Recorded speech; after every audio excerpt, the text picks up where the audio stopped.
Hi buddies. വരുന്നയാഴ്ച വലിയ പ്രാധാന്യമുള്ള ഒരു ദിവസം വരുന്നുണ്ട്. ലോക ലഹരി വിരുദ്ധ ദിനമാണ് വരുന്ന വ്യാഴാഴ്ച, അതായത് ജൂൺ 26 നമ്മൾ SKN40യുടെ ഭാഗമായി കേരളത്തിൽ അങ്ങോളം ഇങ്ങോളം ഒരു ലഹരി വിരുദ്ധ യാത്ര നടത്തിയത് ഓർമ്മയില്ലേ? ഒന്ന് ഓർമ്മിച്ചാലോ?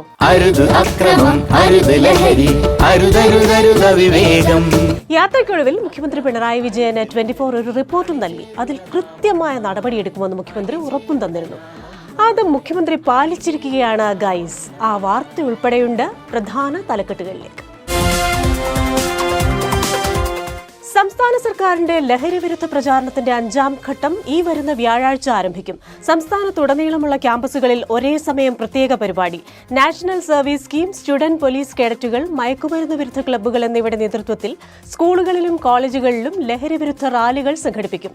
മയക്കുമരുന്ന് രഹിതം സുരക്ഷിതം സ്കൂൾ, കുട്ടികളുടെ അവകാശം എന്ന വിഷയത്തിൽ സ്കൂൾ പാർലമെന്റുകൾ, അധ്യാപകർക്ക് പ്രത്യേക പരിശീലന പരിപാടി, റെസിഡൻസ് അസോസിയേഷനുകൾക്ക് എന്റെ കുടുംബം ഒരു ലഹരി രഹിത കുടുംബമെന്ന പുതിയ പദ്ധതി, 3 മാസത്തിനുള്ളിൽ ഏറ്റവും അധികം മയക്കുമരുന്ന് വിമുക്ത വീടുകളുള്ള റെസിഡൻസ് അസോസിയേഷനുകൾക്ക് അവാർഡുകൾ.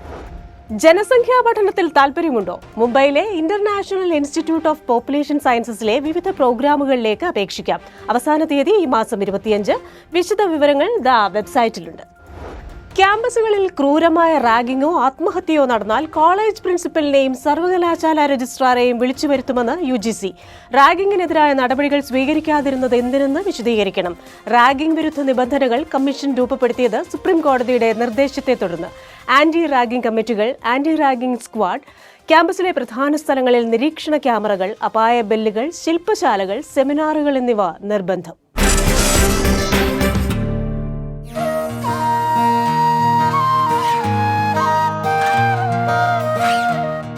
ക്ലാസ് തുടങ്ങുന്നതിന് 5 മിനിറ്റ് മുൻപെങ്കിലും സ്കൂളിൽ എത്തത്തക്കവണ്ണം വീട്ടിൽ നിന്ന് പുറപ്പെടണം. നിശ്ചിത സമയത്തിനു ശേഷം ക്ലാസ്സിൽ കയറി ചെല്ലുന്നത് ശരിയല്ല. സമയദീക്ഷ ജീവിതത്തിൽ വിജയം നേടാൻ ആവശ്യമാണ്. KP കേശവമേനോന്റെ പ്രഭാത ദീപം സമയനിഷ്ഠയെപ്പറ്റി പറയുന്ന ഭാഗമാണ്. ഞങ്ങളുടെയൊക്കെ കുട്ടിക്കാലത്ത് ഒരു പുസ്തകം കിട്ടിയാൽ ആദ്യം അതൊന്ന് മണപ്പിച്ചു നോക്കും. ആ പുത്തൻ അക്ഷരങ്ങളുടെ ആ ഒരു സ്മെല്ല് മൂക്കിലേക്ക് അങ്ങ് അടിച്ചു കയറും.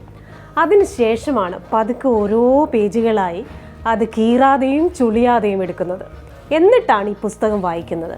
അക്ഷരങ്ങൾ അച്ചടിച്ചു കൂട്ടിയ പുസ്തകത്താളുകളിൽ നീ പഠിച്ച ഇന്ത്യ അല്ല, അനുഭവങ്ങളുടെ ഇന്ത്യ എന്ന് മമ്മൂക്ക അത് കിങ്ങിൽ പറഞ്ഞിട്ടില്ലേ? ഇപ്പോൾ വായനയൊക്കെ ഡിജിറ്റലായില്ലേ? മൊബൈലിലും ടാബിലും കമ്പ്യൂട്ടറിലും ഒക്കെയായി വായന. അപ്പോൾ ഈ കാലത്ത് ഒരു ഡിജിറ്റൽ ലൈബ്രറിയുടെ വിശേഷങ്ങളുമായാണ് AV ജയശങ്കർ എത്തുന്നത് പത്തനംതിട്ടയിൽ നിന്ന്.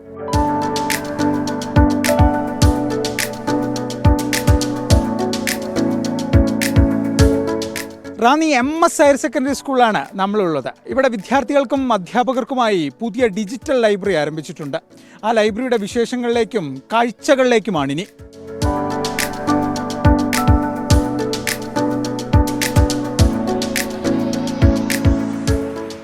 AI കാലമല്ലേ, വായനയും അങ്ങ് മാറി. മലാല യൂസഫ്സായി, OV വിജയൻ, തകഴി എല്ലാവരുടെയും പുസ്തകങ്ങൾ കൺമുന്നിലെത്തും. ഒരൊറ്റ ക്ലിക്ക് മതി. പിന്നെ മുന്നിലെ സ്ക്രീനിൽ കഥാപാത്രങ്ങൾ അങ്ങ് മിന്നി മറയുകയാണ്. മേമ്പൊടിക്ക് നമ്മുടെ സ്വന്തം ഭാവന കൂടി ഉപയോഗിക്കുമ്പോൾ ഇവിടെ ഇരിക്കുന്ന ഓരോ കുട്ടികളും ഓരോ ലോകത്താണ്. ഒരേ സമയം ഒരു സ്ക്രീനിൽ 1-ലേറെ പേർക്ക് വായിക്കാം. വിവിധ വിഭാഗങ്ങളിലായി 6000 പുസ്തകങ്ങളാണ് ഇവിടെയുള്ളത്. മെഡിക്കൽ എഞ്ചിനീയറിംഗ് പ്രവേശന പരീക്ഷ, മറ്റ് മത്സര പരീക്ഷകൾ എന്നിവയ്ക്കുള്ള പരിശീലനത്തിനുള്ള ചോദ്യങ്ങളും ഉത്തരങ്ങളും ഈ ഡിജിറ്റൽ ലൈബ്രറിയിലുണ്ട്. ഇതിന്റെ ഒരു പ്രത്യേകത എന്താണെന്ന് ചോദിച്ചാൽ, സാധാരണ നമ്മൾ ലൈബ്രറിയിൽ പോയൊരു പുസ്തകങ്ങൾ എടുത്ത് വായിക്കുന്നതിനെക്കാട്ടി കുട്ടികൾക്ക് ഈ ഒരു ഡിജിറ്റൽ ലോകത്തേക്ക് വരുമ്പോൾ അതിൻ്റെതായ ഒരു ഇൻട്രസ്റ്റ് ഉണ്ട്. വിവർത്തനം ചെയ്ത ഒരു കൃതിയാണെന്നുണ്ടെങ്കിൽ അത് താരതമ്യം ചെയ്ത് വായിക്കുന്നതിനുള്ളതായ അവസരവും കുട്ടികൾക്കുണ്ട്. ക്ലാസുകളുടെ ഇടവേളകളിലാണ് കുട്ടികൾ ഇങ്ങോട്ടെത്തുന്നത്. പരിപാടി കിടിലമെന്ന് വിദ്യാർത്ഥികൾ. എൻ്റെ അഭിപ്രായത്തിൽ നല്ലതാണ്. എനിക്ക് ആത്മകഥ വായിക്കാനും ജീവചരിത്രം വായിക്കാനും ഒക്കെ ഇഷ്ടമാണ്. പിന്നെ മലയാളിയുടെ പുസ്തകങ്ങളൊക്കെ എനിക്ക് നല്ല ഇഷ്ടമുള്ള പുസ്തകങ്ങളാണ്. റാന്നിക്കാരെയെല്ലാം അറിവുള്ളവരാക്കി മാറ്റാനുള്ള റാന്നി നോളജ് വില്ലേജ് പദ്ധതിയുടെ ഭാഗമായി MLA പ്രമോദ് നാരായണനാണ് MS ഹയർ സെക്കൻഡറി സ്കൂളിന് ഈ ഡിജിറ്റൽ ലൈബ്രറി സമ്മാനിച്ചത്. ജില്ലയിൽ ആദ്യത്തേതും ഈ വിഭാഗത്തിൽ സംസ്ഥാനത്തെ 4ാമത്തേതുമാണ് ഈ digital library. Ranni knowledge village എന്ന MLA നിലയിൽ ആവിഷ്കരിച്ച വൈജ്ഞാനിക പദ്ധതി അത് റാന്നിയുടെ സമഗ്രമായ ഒരു വൈജ്ഞാനിക സാധ്യതകൾ ഉപയോഗപ്പെടുത്തുന്നതിനുള്ള പദ്ധതിയാണ്. ഈ ഡിജിറ്റൽ ശീലത്തെ ഉപയോഗപ്പെടുത്തി വായന പരിപോഷിപ്പിക്കാൻ കഴിയുമോ? വായനയുടെയും പുസ്തകങ്ങളുടെയും മഹാപ്രപഞ്ചത്തിലേക്ക് നമ്മുടെ കുഞ്ഞുങ്ങളെ കൈപിടിച്ചാനയിക്കാൻ കഴിയുമോ? അത്തരമൊരു ചിന്തയിൽ നിന്നാണ് ഡിജിറ്റൽ ലൈബ്രറി എന്ന ഈ ഒരു പുതിയ തരത്തിലുള്ള ആവിഷ്കാരം, ഒരു പുതിയ അന്വേഷണം സാധ്യമാകുന്നത്. ഒരെണ്ണം കൊണ്ടൊന്നും തീരുന്നില്ല. ജില്ലയിലെ വിദ്യാലയങ്ങളിലെല്ലാം ഡിജിറ്റൽ ലൈബ്രറികൾ കൊണ്ടുവരാനാണ് MLAയുടെ നീക്കം.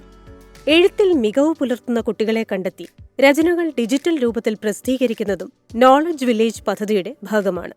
AI കാലത്ത് ഡിജിറ്റൽ ലൈബ്രറി വിദ്യാർത്ഥികൾക്ക് ഏറെ പ്രയോജനകരമാണ്. ഇത്തരം നല്ല പദ്ധതികൾ ഇനിയും ഉണ്ടാകട്ടെ. ക്യാമറമാൻ സഞ്ജയ് ഇക്ബാലിനൊപ്പം AV ജയശങ്കർ, 24 പത്തനംതിട്ട. നമ്മുടെ കുഞ്ഞുണ്ണി മാഷെ ഓർത്തുകൊണ്ട് ഈ എപ്പിസോഡ് അങ്ങ് വൈൻഡപ്പ് ചെയ്യാം.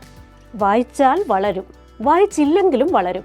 വായിച്ചാൽ വിളയും, വായിച്ചില്ലെങ്കിൽ വളയും. അപ്പോൾ വളയാൻ നിൽക്കേണ്ട, ലഹരി ഉപയോഗിച്ചാൽ വളയും, പുസ്തകം വായിച്ചാൽ വിളയും. എന്ത് വേണമെന്ന് തീരുമാനിച്ചോളി. അപ്പോൾ ടാറ്റ, bye bye, see you next week.